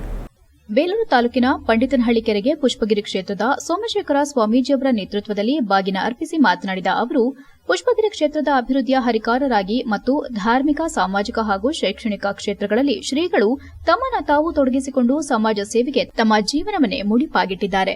ತಾಲೂಕಿನ ನೀರಾವರಿ ಹೋರಾಟಕ್ಕಾಗಿ ಉಪವಾಸ ಸತ್ಯಾಗ್ರಹದ ಮೂಲಕ ಬರ ಪೀಡಿತ ಪ್ರದೇಶಗಳಾದ ಹಳೇಬೀಡು, ಮಾದಿಹಳ್ಳಿ ಮತ್ತು ಸಾಲಗಾಮೆ ಕೆರೆಗಳಿಗೆ ನೀರು ತುಂಬಿಸುವ 126 ಕೋಟಿ ರೂಪಾಯಿ ವೆಚ್ಚದ ರಣಘಟ್ಟ ನೀರಾವರಿ ಯೋಜನೆ ಕಾಮಗಾರಿಗೆ ಸ್ವಾಮೀಜಿಗಳ ಕೊಡುಗೆ ಅಪಾರ ಎಂದರು. ಪುಷ್ಪಗಿರಿ ಕ್ಷೇತ್ರದ ಪೀಠಾಧ್ಯಕ್ಷ ಸೋಮಶೇಖರ ಸ್ವಾಮೀಜಿ ಮಾತನಾಡಿ, ಈ ಬಾರಿ ವರುಣನ ಕೃಪೆಯಿಂದ ಉತ್ತಮ ಮಳೆ ಬೆಳೆಯಾಗಿದ್ದು ರೈತರ ಸಂಕಷ್ಟ ದೂರವಾಗಿದೆ. ಹಳೇಬೀಡು ಭಾಗದ ಎಲ್ಲ ಕೆರೆಕಟ್ಟೆಗಳು ಭರ್ತಿಯಾಗಿ ಬರ ನೀಗಿದಂತಾಗಿದೆ. ಹಳ್ಳಿಗಳಲ್ಲಿ ಕೆರೆಕಟ್ಟೆಗಳು ಅವಶ್ಯಕ ಹಾಗೂ ಉಪಯುಕ್ತವಾಗಿದೆ. ಆದ್ದರಿಂದ ಕೆರೆಗಳನ್ನು ಕಡೆಗಣಿಸಬಾರದು. ಕೆರೆಗಳಿದ್ದರೆ ಗ್ರಾಮದ ಅಭಿವೃದ್ಧಿಗೆ ಸಹಕಾರಿಯಾಗುತ್ತೆ. ತಾಲೂಕಿನ ಕೆರೆಗಳ ಸುತ್ತಲೂ ಒತ್ತುವರಿಯಾಗಿರುವ ಜಮೀನನ್ನು ತೆರವುಗೊಳಿಸಿ ಹಾಗೂ ಕೆರೆಯ ಹೂಳನ್ನು ತೆಗೆಸುವ ಮೂಲಕ ಕೆರೆಗಳ ಸಂರಕ್ಷಣೆಗೆ ಪ್ರತಿಯೊಬ್ಬರೂ ಮುಂದಾಗಬೇಕೆಂದು ಕರೆ ನೀಡಿದರು. ಈ ಸಂದರ್ಭದಲ್ಲಿ ಕಸಾಪ ಗೌರವ ಕಾರ್ಯದರ್ಶಿ ಬಿಬಿ ಶಿವರಾಜ್, ರೈತ ಮುಖಂಡರಾದ ಮಲ್ಲಿಕ್, ಚಂದ್ರಕಾಂತ್, ಪರಮೇಶ್, ರಂಗನಾಥ್, ಶೇಖರೇಗೌಡ, ಕುಮಾರನಹಳ್ಳಿ ಕುಮಾರ್ ಹಾಜರಿದ್ದರು. HCN news Belur. ಬಹಳ ವಿಶೇಷವಾಗಿ ವರ್ಣಕೃಪೆಯಿಂದ ಪಂಡಿತನಹಳ್ಳಿ ಕೆರೆ ಬಹಳ ವಿಶೇಷವಾಗಿ ಬೇಗನೆ ಕೆರೆ ತುಂಬಿರುವಂಥದ್ದು ಬಹಳ ಸಂತೋಷವಾಗಿದೆ. ಬಹುಶಃ ಈ ಕೆರೆ ತುಂಬಿದ್ರಿಂದ ನಮ್ಮ ಬೇಲೂರು ತಾಲೂಕಿನ ಹಳೇಬೀಡು ಹೋಬಳಿಯ ಸುತ್ತಮುತ್ತ ಎಲ್ಲ ಗ್ರಾಮದವರಿಗೆ ಈ ನೀರು ಸೀಪೇಜ್ ವಾಟರ್ ಹೋಗ್ತಾ ಇರೋದ್ರಿಂದ ಕುಡಿ ನೀರಿಂದ ಇರ್ಬೋದು ರೈತರಿಗೆ ಎಲ್ಲ ರೀತಿಯ ಅನುಕೂಲವಾಗುವಂಥ ಒಂದು ಸುದೈವ ಬಂದು ಒದಗಿದೆ. ಬಹುಶಃ ಶಾಸಕರು ಇವತ್ತು ವಿಶೇಷವಾಗಿ ಒಂದು ಒಳ್ಳೆಯ ಮನಸ್ಸಿನಿಂದ ಬಾಗಿನ ಅರ್ಪಿಸಿರುವಂಥದ್ದು ನಮಗೆ ಬಹಳ ಸಂತೋಷ ಉಂಟು ಮಾಡಿದೆ. ನಮ್ಮ ಶಾಸಕರು ವಿಶೇಷವಾಗಿ ಸುರೇಶ್ ಅಣ್ಣನವರು ಬೇಲೂರು ತಾಲೂಕಿನ ಎಲ್ಲ ಕೆರೆಗಳಿಗೂ ಇದೇ ರೀತಿ ಬಾಗಿನ ಅರ್ಪಿಸ್ತೀವಿ ಈ ವರ್ಷದಲ್ಲಿ ಅಂತೇಳಿ ನಮಸ್ಕಾರಗಳನ್ನು ಅರ್ಪಣೆ ಮಾಡ್ತಾ, ಇವತ್ತು ನಮ್ಮೆಲ್ಲರ ಸುದೈವ ವಿಶೇಷವಾಗಿ ವರುಣನ ಆಶೀರ್ವಾದ, ಈ ಆಶೀರ್ವಾದ ಜೊತೆಯಲ್ಲಿ ಪರಮ ಪೂಜ್ಯರು 2017ರಲ್ಲಿ ಸತತವಾಗಿ ಒಂದು ದಿವಸ ಉಪವಾಸ ಸತ್ಯಾಗ್ರಹವನ್ನು ಮಾಡಿದ ಫಲವಾಗಿ ಇದನ್ನು ಸದನದಲ್ಲೂ ನಾನು ಮಾತಾಡಿದ್ದೀನಿ, ಮತ್ತು ಸನ್ಮಾನ್ಯ DK ಶಿವಕುಮಾರ್ ಅವರ ಹತ್ರ ಮಾತಾಡಿದ್ದೀನಿ. ಪರಮ ಪೂಜ್ಯರ ಹೆಸರನ್ನು ಕೋಟ್ ಮಾಡಿ ಇವತ್ತು ಈ ಭಾಗದಲ್ಲಿ ನೀರಾವರಿ ಆಗ್ತಾ ಇದೆ ಅಂದರೆ ಸನ್ಮಾನ್ಯ ಯಡಿಯೂರಪ್ಪನವ್ರನ್ನ ನಾವು ಈ ಸಂದರ್ಭದಲ್ಲಿ ನೆನೆಸ್ಕೋಬೇಕಾಗುತ್ತೆ. ಯಾಕೆಂದರೆ 2012ರ HCN ನ್ಯೂಸ್ನಲ್ಲಿ ಈಗ ಒಂದು ಪುಟ್ಟ ಬ್ರೇಕ್. ಹಾಸನದಲ್ಲಿ 28 ವರ್ಷಗಳಿಂದ ಜನತೆಗೆ ಅತ್ಯುತ್ತಮವಾದ ವೈದ್ಯಕೀಯ ಸೇವೆಯನ್ನು ನೀಡುತ್ತಿರುವ Hemavathi multi specialty hospital Hassan. ನಮ್ಮಲ್ಲಿ ದಿನದ 24 ಗಂಟೆಯೂ ಆಕ್ಸಿಡೆಂಟಲ್ ಇಂಜುರೀಸ್ ಮತ್ತು ಎಮರ್ಜೆನ್ಸಿ ಸರ್ವಿಸ್ಗಳನ್ನು ಹೊಂದಿದೆ. ಹೇಮಾವತಿ ಆಸ್ಪತ್ರೆಯ ಡಾಕ್ಟರ್ ನಿಖಿಲ್ ಆರ್ ಭಟ್ ರವರು MS ಆರ್ಥೋಪೆಡಿಕ್ನಲ್ಲಿ ಚಿನ್ನದ ಪದಕ ಪಡೆದು ಸಿಂಗಾಪುರ್ ಜನರಲ್ ಹಾಸ್ಪಿಟಲ್ನಲ್ಲಿ ಫೆಲೋಶಿಪ್ ಇನ್ ಜಾಯಿಂಟ್ ರಿಪ್ಲೇಸ್ಮೆಂಟ್ ಸರ್ಜರಿಯ ಪದವಿ ಪಡೆದು ಸೇವೆಯನ್ನ ಸಲ್ಲಿಸಿರುತ್ತಾರೆ.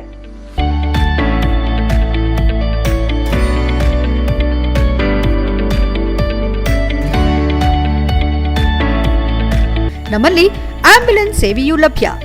ಇನ್ನೇಕೆ ತಡ? ನೀವು ಯಾವುದೇ ಮೂಳೆ ಸಮಸ್ಯೆ ಹೊಂದಿದರೆ ಹಿಂದೆ ಭೇಟಿ ನೀಡಿ. ಹೇಮಾವತಿ ಮಲ್ಟಿ ಸ್ಪೆಷಾಲಿಟಿ ಹಾಸ್ಪಿಟಲ್, ಉತ್ತರ ಬಡಾವಣೆ, ಹಾಸನ. ಬ್ರೇಕ್ನ ನಂತರ HCN ನ್ಯೂಸ್ಗೆ ಸ್ವಾಗತ. ಹಾಸನ ಜಿಲ್ಲೆಯಲ್ಲಿ ನಿರಂತರವಾಗಿ ಮಳೆಯಾಗುತ್ತಿದ್ದು ಕೆಲವು ತಾಲೂಕುಗಳಲ್ಲಿ ಮಳೆಯಿಂದ ಸಾಕಷ್ಟು ಹಾನಿ ಸಂಭವಿಸಿದೆ. ಇದೀಗ ಹಾಸನ ನಗರದ ಮಧ್ಯಭಾಗದ ಅಂಗಡಿ ಮಳಿಗೆಯಲ್ಲಿ ನೀರು ಉತ್ಪತ್ತಿಯಾಗುತ್ತಿದೆ. ಹಾಸನ ನಗರ ಹೃದಯ ಭಾಗದಲ್ಲಿರುವ ಕಟ್ಟಿನಕೆರೆ ಮಾರ್ಕೆಟ್ ಏರಿಯಾದಲ್ಲಿ ಹಲವಾರು ವರ್ಷಗಳಿಂದ ಕಾರ್ಯನಿರ್ವಹಣೆ ಮಾಡುತ್ತಿರುವ ಸಪ್ತಗಿರಿ ಪ್ರಿಂಟರ್ಸ್ ಅಂಗಡಿ ಮಳಿಗೆಯಲ್ಲಿ ನೀರು ಉಕ್ಕುತ್ತಿದೆ. ಅದರಿಂದ ಪ್ರಿಂಟರ್ಸ್ ಪ್ರೆಸ್ನಲ್ಲಿನ ಮೆಷಿನರಿಗಳು ಮತ್ತು ಮೋಟಾರ್ಗಳು ನೀರಿನಲ್ಲಿ ಒದ್ದೆಯಾಗುತ್ತಿದ್ದು ಸಾಕಷ್ಟು ಹಾನಿಯಾಗಿರುವ ಶಂಕೆ ಉಂಟಾಗಿದೆ. ಈ ಸಂದರ್ಭದಲ್ಲಿ ಸಪ್ತಗಿರಿ ಪ್ರಿಂಟರ್ಸ್ ಅಂಗಡಿ ಮಳಿಗೆಯ ಮಾಲೀಕ ಬಾಲಾಜಿ ಮಾತನಾಡಿ, ನಗರದಲ್ಲಿ ಮಳೆ ಹೆಚ್ಚಾಗಿ ಬಂದಿದ್ದು ದೇವಗಿರಿಯಲ್ಲಿ ಪೂರ್ಣ ತುಂಬಿದೆ. ಕಟ್ಟಿನಕೆರೆಯಲ್ಲಿ ಅಂತರ್ಜಲ ಹೆಚ್ಚಾಗಿದ್ದು ಇದರಿಂದ ನಮ್ಮ ಅಂಗಡಿ ಮಳಿಗೆಯಲ್ಲಿ ನೀರು ಉಕ್ಕುತ್ತಿದೆ. ಮೊಳಕಾಲುದ್ದ ನೀರು ತುಂಬಿ ನಮ್ಮ ಪ್ರಿಂಟಿಂಗ್ ಮೆಷಿನ್ಗಳು ಹಾಳಾಗುತ್ತಿವೆ. ಇದೀಗ ನಾವು ನೀರನ್ನ ಹೊರ ತೆಗೆಯಬೇಕಾದ ಸನ್ನಿವೇಶ ಬಂದಿದೆ. ಸಾಕಷ್ಟು ನಷ್ಟವಾದಂತೆ ಕಾಣುತ್ತಿದ್ದು ಆಡಳಿತ ವರ್ಗದವರು ಶೀಘ್ರ ಈ ಸಮಸ್ಯೆಗೆ ಪರಿಹಾರ ಕಂಡುಕೊಳ್ಳಬೇಕೆಂದು ಮನವಿ ಮಾಡಿದರು. HCN news Haasan. ಬೇಲೂರು ತಾಲೂಕಿನ ಎಲ್ಲ ಸಂಘಟನೆಗಳ ಜನಾಭಿಪ್ರಾಯ ಪಡೆದು ಬೇಲೂರಿನ ಅಭಿವೃದ್ಧಿ ಜೊತೆಗೆ ಬಸ್ ನಿಲ್ದಾಣವನ್ನು ಅಭಿವೃದ್ಧಿಪಡಿಸಲಾಗುವುದೆಂದು ಶಾಸಕ HK ಸುರೇಶ್ ಸ್ಪಷ್ಟಪಡಿಸಿದರು. ಬೇಲೂರು ಶ್ರೀ ಚೆನ್ನಕೇಶವ ಸ್ವಾಮಿ ದೇವಾಲಯವು ಇತ್ತೀಚಿನ ದಿನದಂದು ವಿಶ್ವ ಪಾರಂಪರಿಕ ಪಟ್ಟಿಗೆ ಸೇರ್ಪಡೆಯಾದ ಹಿನ್ನೆಲೆ ಬೇಲೂರಿನ ಸಮಗ್ರ ಅಭಿವೃದ್ಧಿ ಹಿತದೃಷ್ಟಿಯಿಂದ ಹೈಟೆಕ್ ಬಸ್ ನಿಲ್ದಾಣ ನಿರ್ಮಾಣಕ್ಕೆ ಮುಂದಾಗಿದ್ದು ಜನಾಭಿಪ್ರಾಯ ಪಡೆದು ಅಭಿವೃದ್ಧಿ ಕಾಮಗಾರಿ ನಡೆಸಲಾಗುತ್ತೆ ಹೊರತು ನನ್ನದು ಯಾವುದೇ ಸ್ವಾರ್ಥವಿಲ್ಲ. ಟೀಕೆ ಟಿಪ್ಪಣಿಗಳಿಗೆ ನಾನು ಕಿವಿಗೊಡುವ ಮಾತಿಲ್ಲ ಎಂದು ಬೇಲೂರು ಶಾಸಕ HK ಸುರೇಶ್ ಹೇಳಿದರು. ಬೇಲೂರು ಪಟ್ಟಣದ ಕೋಟೆ ಚೆನ್ನಕೇಶವ ಸ್ವಾಮಿ ದಾಸೋಹ ಭವನದಲ್ಲಿ ಹೈಟೆಕ್ ಬಸ್ ನಿಲ್ದಾಣ ನಿರ್ಮಾಣ ಮಾಡುವ ಉದ್ದೇಶದಿಂದ ಕರೆದ ಜನಾಭಿಪ್ರಾಯ ಸಭೆಯನ್ನು ಉದ್ದೇಶಿಸಿ ಮಾತನಾಡಿದ ಅವರು, ನಾನು ಚುನಾವಣೆ ಸಂದರ್ಭದಲ್ಲಿ ಕೂಡ ಬೇಲೂರಿನ ಸಮಗ್ರ ಅಭಿವೃದ್ಧಿಯ ಬಗ್ಗೆ ಕನಸು ಕಂಡಿರುವೆ. ಅಂತೆಯೇ ನಾನು ನಿಮ್ಮೆಲ್ಲರ ಆಶೀರ್ವಾದದಿಂದ ಶಾಸಕನಾದ ಬಳಿಕ ಶಿಲ್ಪಕಲಾ ನಾಡು ಬೇಲೂರು ಹಳೆಬೀಡಿನ ಅಭಿವೃದ್ಧಿಗಾಗಿ ವಿಧಾನಸಭೆಯಲ್ಲಿ ಮಾತನಾಡಿ ಸಂಬಂಧಿಸಿದ ಸಚಿವರಲ್ಲಿ ಮಾತನಾಡಿ ಮನವಿ ಸಲ್ಲಿಸಿದೆ. ಅಂತೆಯೇ ಸಾರಿಗೆ ಸಚಿವ ರಾಮಲಿಂಗಾರೆಡ್ಡಿ ನಮ್ಮ ಮನವಿಗೆ ಸಕಾರಾತ್ಮಕವಾಗಿ ಸ್ಪಂದಿಸಿದ್ದಾರೆ. ವಿಶೇಷವಾಗಿ ನಗರಾಭಿವೃದ್ಧಿ ಸಚಿವರು ಕೂಡ ಬಸ್ ನಿಲ್ದಾಣ ನಿರ್ಮಾಣಕ್ಕೆ 5 ಕೋಟಿ ನೀಡಿದ ಕಾರಣದಿಂದಲೇ ಜನಾಭಿಪ್ರಾಯ ಪಡೆಯಲು ಸಭೆ ಕರೆಯಲಾಗಿದೆ. ಬಸ್ ನಿಲ್ದಾಣಕ್ಕೆ ಇನ್ನೂ ಯಾವುದೇ ಶಾಶ್ವತ ಜಾಗ ಗುರುತಿಸಿಲ್ಲ. ತಾವುಗಳು ನೀಡಿದ ಸಲಹೆ ಮೇರೆಗೆ ಬಸ್ ನಿಲ್ದಾಣ ನಿರ್ಮಾಣಕ್ಕೆ ಬದ್ಧನಾಗಿರುವ ಬಗ್ಗೆ ತಿಳಿಸಿದರು. ಇಲ್ಲಿ ಎಲ್ಲರ ಒಮ್ಮತದ ನಿರ್ಣಯ ಹಳೆ ಬಸ್ ನಿಲ್ದಾಣವನ್ನು ಅಭಿವೃದ್ಧಿಪಡಿಸಬೇಕೋ ಅಥವಾ ಬೇರೆ ಕಡೆ ಬಸ್ ನಿಲ್ದಾಣ ಮಾಡುವುದು ಸೂಕ್ತ ಎಂಬುದರ ಬಗ್ಗೆ ನಿಮ್ಮಲ್ಲಿ ಮಾಹಿತಿ ಕೇಳುತ್ತಿದ್ದೇನೆ. ನೀವು ಎಲ್ಲಿ ನಮಗೆ ಸೂಕ್ತ ಜಾಗದ ಬಗ್ಗೆ ಮಾಹಿತಿ ನೀಡುತ್ತೀರಾ, ಅಲ್ಲಿ ಬಸ್ ನಿಲ್ದಾಣ ಅಭಿವೃದ್ಧಿಪಡಿಸಲಾಗುವುದು ಎಂದರು. ಜಿಲ್ಲಾ ಪಂಚಾಯಿತಿ ಮಾಜಿ ಸದಸ್ಯ CS ಪ್ರಕಾಶ್ ಮಾತನಾಡಿ, ಬೇಲೂರು ಪಟ್ಟಣದ ಮಧ್ಯೆ ಇರುವ ಬಸ್ ನಿಲ್ದಾಣ ಅಗಲೀಕರಣ ಅಸಾಧ್ಯವಾಗಿದೆ. ಕಾರಣ ಮುಖ್ಯ ರಸ್ತೆ ಅಗಲೀಕರಣವಾಗಬೇಕಾಗಿದೆ. ವಿಶೇಷವಾಗಿ ಬೇಲೂರಿನ ಸಮಗ್ರ ಅಭಿವೃದ್ಧಿಯ ಹಿತದೃಷ್ಟಿಯಿಂದ ಹೊರಭಾಗದಲ್ಲಿ ಬಸ್ ನಿಲ್ದಾಣ ನಿರ್ಮಿಸಬಹುದು. ಈಗಾಗಲೇ ಹೊಸನಗರ ಸಮೀಪದ ಹೈಟೆಕ್ ಬಸ್ ನಿಲ್ದಾಣ ಸೂಕ್ತವಾಗಿದೆ. ಈಗಾಗಲೇ ಬೈಪಾಸ್ ರಸ್ತೆ ಪ್ರಗತಿಯಿಂದ ಬೇಲೂರು ಕೂಡ ವಿಸ್ತರಣೆಯಾಗಲಿದೆ ಎಂದು ಅಭಿಪ್ರಾಯಪಟ್ಟರು. ಇಲ್ಲಿ ಜಾಗವನ್ನು ಪಡೆದು ಅಭಿವೃದ್ಧಿಪಡಿಸಿದರೆ ಅದಕ್ಕೆ ಸಂಪೂರ್ಣ ಸಹಕಾರವಿದೆ ಎಂದರು. ಮುಖ್ಯ ರಸ್ತೆ ವರ್ತಕರ ಸಂಘದ ಅಧ್ಯಕ್ಷ ಉಮಾಶಂಕರ್ ಮಾತನಾಡಿ, ಬಸ್ ನಿಲ್ದಾಣ ಸ್ಥಳಾಂತರದಿಂದ ಇಲ್ಲಿನ ವರ್ತಕರ ವ್ಯಾಪಾರ ವಹಿವಾಟಿಗೆ ಕೊಡಲಿ ಪೆಟ್ಟು ಬೀಳಲಿದೆ. ಶಾಸಕರು ಹಾಲಿ ಇರುವ ಬಸ್ ನಿಲ್ದಾಣದ ಸಮೀಪದ ಪ್ರವಾಸಿ ಮಂದಿರವನ್ನೇ ಸ್ಥಳಾಂತರ ಮಾಡುವ ಮೂಲಕ ಪಟ್ಟಣದ ಹೈಟೆಕ್ ಬಸ್ ನಿಲ್ದಾಣ ನಿರ್ಮಾಣಕ್ಕೆ ಮುಂದಾಗಬೇಕಿದೆ ಎಂದ ಅವರು, ನಮಗೆ ಎಂದಿಗೂ ಮುಖ್ಯ ರಸ್ತೆ ಅಗಲೀಕರಣಕ್ಕೆ ವಿರೋಧವಿಲ್ಲ, ಪರಿಹಾರ ನೀಡಿ ಅಗಲೀಕರಣ ಮಾಡಿ ಎಂದು ತಿಳಿಸಿದರು. ಈಗಾಗಲೇ 195 ಅಡಿ ಮಳಿಗೆದಾರರು ರಸ್ತೆ ಅಭಿವೃದ್ಧಿಗೆ ಸಹಕಾರ ನೀಡಲು ಮುಂದಾಗಿದ್ದೇವೆ. ನಮಗೆ ಪರಿಹಾರ ಕೊಟ್ಟು ಭೂಮಿಯನ್ನ ಪಡೆಯಲಿ. ಈಗಾಗಲೇ ಹೊಳೆಬೀದಿ ರಸ್ತೆ ಅಭಿವೃದ್ಧಿಯಾಗುತ್ತಿರುವುದರಿಂದ ಮುಖ್ಯ ರಸ್ತೆಯನ್ನು ಅಭಿವೃದ್ಧಿ ಮಾಡುವ ಮೂಲಕ ಹಳೆ ಬಸ್ ನಿಲ್ದಾಣವನ್ನು PWD ಪ್ರವಾಸಿ ಮಂದಿರದ ಹಿಂಭಾಗ ಜಾಗ ಖಾಲಿ ಇದ್ದು ಅದನ್ನು ಪಡೆದು ಅಭಿವೃದ್ಧಿಪಡಿಸಲಿ ಎಂದರು. ಕಾಂಗ್ರೆಸ್ ಮುಖಂಡ ದೇವರಾಜ್ ಮಾತನಾಡಿ, ಚೆನ್ನಕೇಶವ ಸ್ವಾಮಿ ದೇಗುಲದ ಸುತ್ತ ಪಾಳು ಬಿದ್ದ ಭೂಮಿ ಖಾಲಿ ಇದೆ. ಇಲ್ಲಿಯೇ ಬಸ್ ನಿಲ್ದಾಣ ಮಾಡಬೇಕು. ಹೊರಭಾಗದಲ್ಲಿ ಬಸ್ ನಿಲ್ದಾಣದಿಂದ ಕೆಲ ರಿಯಲ್ ಎಸ್ಟೇಟ್ನವರಿಗೆ ಅನುಕೂಲ ಮಾಡಿಕೊಡುವ ಹುನ್ನಾರ ನಡೆಯುತ್ತಿದೆ. ಅಲ್ಲದೆ ಸುಮಾರು 3 ಕಿಲೋಮೀಟರ್ ಪಟ್ಟಣಕ್ಕೆ ದೂರವಾಗಿರೋದ್ರಿಂದ ಸೂಕ್ತ ಸ್ಥಳವನ್ನ ನೋಡಿ ಇಲ್ಲೇ ನಿಲ್ದಾಣ ಮಾಡಿ ಎಂದು ಹೇಳಿದರು. ಬಿಜೆಪಿ ಮುಖಂಡ JK ಕುಮಾರ್ ಮಾತನಾಡಿ, ಪಟ್ಟಣದ ಹೃದಯ ಭಾಗದಲ್ಲಿ ಬಸ್ ನಿಲ್ದಾಣ ಮಾಡಿದರೆ ಮುಂದಿನ ದಿನದಂದು ಕಷ್ಟವಾಗುತ್ತೆ. ಅದರಿಂದ ಪಟ್ಟಣದ ಹೊರಭಾಗದಲ್ಲಿ ಬಸ್ ನಿಲ್ದಾಣ ಸೂಕ್ತ. ಆದರೆ ರಾಯಪುರದ ಬಳಿ ಮಾಡುವುದರ ಬದಲು ಗೆಂಡೆಹಳ್ಳಿ ರಸ್ತೆ ಹನುಮಂತನಗರದ ಬಳಿ ಸುಮಾರು 4.5 ಎಕರೆ ಸರ್ಕಾರ ಜಾಗವಿದ್ದು ಅಲ್ಲಿ ಮಾಡಿದರೆ ಪಟ್ಟಣ, ದೇವಾಲಯ ಸೇರಿದಂತೆ ಶಾಲಾ ಕಾಲೇಜುಗಳಿಗೂ ಅನುಕೂಲವಾಗುತ್ತೆ ಎಂದರು. ಸಭೆಯಲ್ಲಿ ತಹಸೀಲ್ದಾರ್ ಯಮಮತ, ತಾಲೂಕು ಪಂಚಾಯಿತಿ ಕಾರ್ಯನಿರ್ವಹಣಾಧಿಕಾರಿ ಸತೀಶ್, ಕ್ಷೇತ್ರ ಶಿಕ್ಷಣಾಧಿಕಾರಿ ರಾಜೇಗೌಡ, ಪುರಸಭಾ ಮುಖ್ಯಾಧಿಕಾರಿ ಸುಜಯ್ ಕುಮಾರ್, ವಿಭಾಗೀಯ ನಿಯಂತ್ರಣಾಧಿಕಾರಿ ಜಗದೀಶ್ ಕುಮಾರ್, ವಿಭಾಗೀಯ ಸಂಚಾರಾಧಿಕಾರಿ ಚನ್ನಬಸಪ್ಪ, ಕಿರಿಯ ಅಭಿಯಂತರ ಅರವಿಂದ್, ಚೆನ್ನಕೇಶವ ಸ್ವಾಮಿ ದೇಗುಲ ಕಾರ್ಯನಿರ್ವಹಣಾಧಿಕಾರಿ ಯೋಗೇಶ್ ಇನ್ನು ಮುಂತಾದವರು ಹಾಜರಿದ್ದರು. ಶಾಸಕ HK ಸುರೇಶ್ ಮಾತನಾಡಿ, ಇಲ್ಲಿ ಯಾರೊಬ್ಬರ ಓಲೈಕೆ ಮಾಡಲು ಸಭೆ ಕರೆದಿಲ್ಲ. ನನ್ನ ತಾಲೂಕಿನಲ್ಲಿ ಅಭಿವೃದ್ಧಿಯಾಗಬೇಕೆಂಬುದು ನನ್ನ ಇಚ್ಛೆ. ಈಗಾಗಲೇ 3 ಸ್ಥಳಗಳನ್ನು ಗುರುತು ಮಾಡಿದ್ದು ಹಳೆ ನಿಲ್ದಾಣವನ್ನು ಅಭಿವೃದ್ಧಿಪಡಿಸಲು ಜಾಗವನ್ನ ಕೇಳಲಾಗುವುದು. ಅದು ಬಿಟ್ಟರೆ ಹನುಮಂತನಗರ ಹಾಗೂ ರಾಯಪುರ ಬಳಿ ಬಸ್ ನಿಲ್ದಾಣ ನಿರ್ಮಾಣ ಮಾಡಿ ನಗರ ಸಾರಿಗೆ ಮಾಡಲು ಎಲ್ಲರ ಸಹಕಾರವನ್ನ ಕೋರುತ್ತೇನೆ.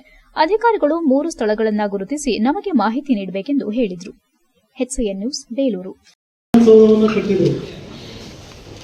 ಅದಕ್ಕೆ ಸರಿ ಸಾಟಿ ಇವತ್ತು ಯಾವುದು ನಾನು ಅದನ್ನೇ ಹೇಳಿದೆ ರಾಮಲಿಂಗಾರೆಡ್ಡಿ ಅವರಿಗೆ, ಸ್ವಾಮಿ ವಿಶ್ವವಿಖ್ಯಾತ ಆಗಿರ್ತಕ್ಕಂಥ ಈ ಸದನದಲ್ಲಿ ನಾವೆಲ್ಲ ಕೂತಿದ್ದೀವಿ, ಇದು ವಿಶ್ವವಿಖ್ಯಾತ ಆಗಿರ್ತಕ್ಕಂಥ ಕ್ಷೇತ್ರ, ಚೆನ್ನಕೇಶವ ಸ್ವಾಮಿ ಇರ್ತಕ್ಕಂಥ ಕ್ಷೇತ್ರ. ಈಶ್ವರ ಒಂದು ಕಡೆ ಆದರೆ ವಿಷ್ಣುವಿನ ಶಕ್ತಿ ಯಾವುದು ಅಂದರೆ ಅದು ಚೆನ್ನಕೇಶವ. ಇಲ್ಲಿ ಒಂದು ಒಳ್ಳೆಯ ಬಸ್ ಸ್ಟ್ಯಾಂಡ್ನ ಮಾಡಬೇಕು, ಅದಕ್ಕೆ ತಾವು ಅನುಮತಿಯನ್ನು ಕೊಡಬೇಕು ಅಂತಕ್ಕಂಥದ್ದನ್ನು ನಾವು ಕೇಳಿದ್ವಿ. ಸರ್ಕಾರ ಈಗಾಗಲೇ ನಾವು ಮಾಡ್ತೀವಿ ಅಂತಕ್ಕಂಥದ್ದು, ನಗರಾಭಿವೃದ್ಧಿಯಿಂದ 5 ಕೋಟಿ ಹಣವನ್ನು ಕೊಡ್ತೀವಿ ಅಂತಕ್ಕಂಥದ್ದು ನಮ್ಮ ನಗರಾಭಿವೃದ್ಧಿ ಸಚಿವರಾದಂಥ ಬೈಪಿ ಸುರೇಶ್ ಅವರು ಸಹ ಇದಕ್ಕೆ ಅನುಮೋದನೆಯನ್ನು ಕೊಟ್ಟಿದ್ದಾರೆ. ಆದರೆ ನೀವು ಯಾರೂ ಆತಂಕಕ್ಕೆ ಒಳಗಾಗ್ತಕ್ಕಂಥದ್ದು ಏನಿಲ್ಲ.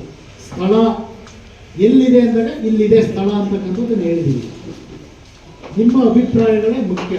ಇದು ಸಾರ್ವಜನಿಕವಾಗಿ ಸಾರ್ವಜನಿಕರಿಗೆ ಅನುಕೂಲ ಆಗ್ತಕ್ಕಂಥದ್ದು. ತುಂಬ ಅಭಿಪ್ರಾಯಗಳನ್ನ. ಕೊನೆಯಲ್ಲಿ ಮತ್ತೊಮ್ಮೆ ಮುಖ್ಯಾಂಶಗಳು. ಬೇಲೂರು ಪಟ್ಟಣದ ಬಸ್ ನಿಲ್ದಾಣ ಸ್ಥಳಾಂತರ ಸಾರ್ವಜನಿಕ ಅಭಿಪ್ರಾಯ ಸಂಗ್ರಹ ಸಭೆ. ಬಸ್ ನಿಲ್ದಾಣ ಸ್ಥಳಾಂತರಕ್ಕೆ ಪ್ರಗತಿಪರ ಸಂಘಟನೆ ಮುಖಂಡರ ಪ್ರತಿಭಟನೆ. ತಾಲೂಕಿನ ಎಲ್ಲಾ ಸಂಘಟನೆಗಳ ಅಭಿಪ್ರಾಯ ಪಡೆದು ಬಸ್ ನಿಲ್ದಾಣ ಅಭಿವೃದ್ಧಿ ಸ್ಪಷ್ಟನೆ ನೀಡಿದ ಶಾಸಕ ಎಚ್.ಕೆ. ಸುರೇಶ್. ಮಲೆನಾಡು ಪ್ರದೇಶದಲ್ಲಿ ಭಾರೀ ಮಳೆಯಾಗುತ್ತಿರುವ ಹಿನ್ನೆಲೆ ಹೇಮಾವತಿ ಜಲಾಶಯದಲ್ಲಿ ನೀರಿನ ಮಟ್ಟ ಹೆಚ್ಚಳ. ಜಲಾಶಯದ 6 ಕ್ರೆಸ್ಟ್ ಗೇಟ್ಗಳಿಂದ ಹೊರಬರುತ್ತಿರುವ ವರ್ಷಧಾರೆ. ಅದ್ಭುತ ಕ್ಷಣವನ್ನ ನೋಡಲು ಆಗಮಿಸಿದ ಪ್ರವಾಸಿಗರ ದಂಡು. ಪ್ರಗತಿಯಲ್ಲಿರುವ ಶ್ರೀ ನೀಲಕಂಠೇಶ್ವರ ಪಾರ್ವತಮ್ಮ ದೇವಾಲಯದ ಕಟ್ಟಡ ಕಾಮಗಾರಿ. ನೂತನ ದೇವಸ್ಥಾನಕ್ಕಾಗಿ 40 ಲಕ್ಷದ ಕಾಮಗಾರಿ ಪೂರ್ಣ. ಸಹಕಾರ ನೀಡಲು ನೇಕಾರ ಕುರುಹಿನಶೆಟ್ಟಿ ಸಮುದಾಯಕ್ಕೆ ಜಿ. ಸೋಮಶೇಖರ್ ಮನವಿ. ಇಷ್ಟೊತ್ತು ನೀವು ನೋಡಿದ್ದು ಹಾಸನದ ಸುದ್ದಿ ಅಂದ್ರೆ HCN ನ್ಯೂಸ್.